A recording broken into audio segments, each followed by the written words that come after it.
Pasko na mga auntie. Nakita nyo yung ribbon ng tanim namin at saka yung pambalot namin is pang Pasko na. Ang bilis ng araw talaga, hindi na mapipigilan at Pasko nga na naman. Kaya naman gusto kong ituro sa inyo kung paano balutin itong size ng box na to. Nung hindi pa kasi ako marunong magbalot, problema ko din kung paano balutin ang mga ganyan mga shape na yan. Diba karaniwan nga ang mga boxes is rectangle at saka square. Madali lang balutin ang ganung shape. So kailangan natin din matutunan. O diba ganun, pinaikot ko lang din yung pambalot sa kanya kasi paikot naman yung box natin. Normal tape lang nga pala ang ginamit ko dyan. Kailangan lang natin siyang pagdugtungin at pagsalubungin yung pambalot o tapos lagyan na din natin ng tape. Pero kailangan mas maganda sana na kung sa loob nyo ilagay yung tape para hindi naman kita sa labas niya. So umpisahan na natin kung paano natin gawin dito sa may lalim niya.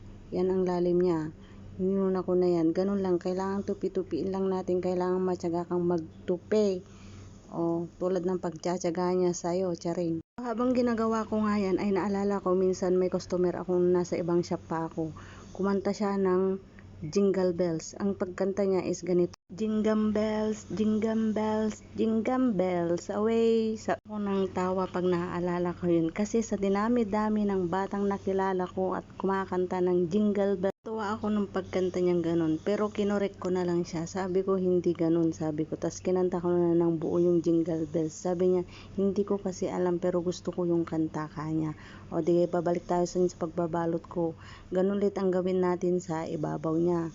Dikit natin at tupiin natin. Tiyagain natin itupi para maging maganda siya. So nakikita nyo, pantay na yung pagka tupi dun sa lalim niya. Kaya okay na siyang kahit nakatayong ganyan is magagawa natin yung nasa ibabaw niya. Lahat naman ng bagay pag pinagtiyagaan mong gawin is maganda naman ang magiging outcome niya. Hindi ba? O so yan, nahihirapan na si auntie nyo kung paano niya pagdugtungin yun. Kasi nga pabilok naman siya. Pero madali lang yan.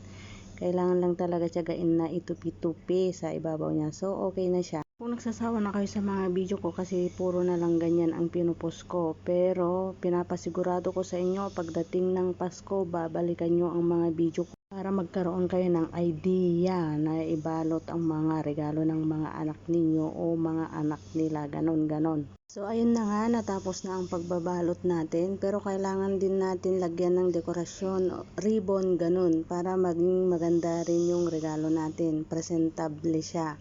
Pero, okay lang din naman kahit hindi natin lagyan. Ako kasi nasanay ako sa mga customer na ino-offer ko sa kanila na lagyan ng ribbon kasi mas magandang tignan ang isang regalo pag may ribbon din. Hindi mo inakalang ganyang kaganda siya o kahit simple lang yung laman niya, at least maganda yung regalo mo.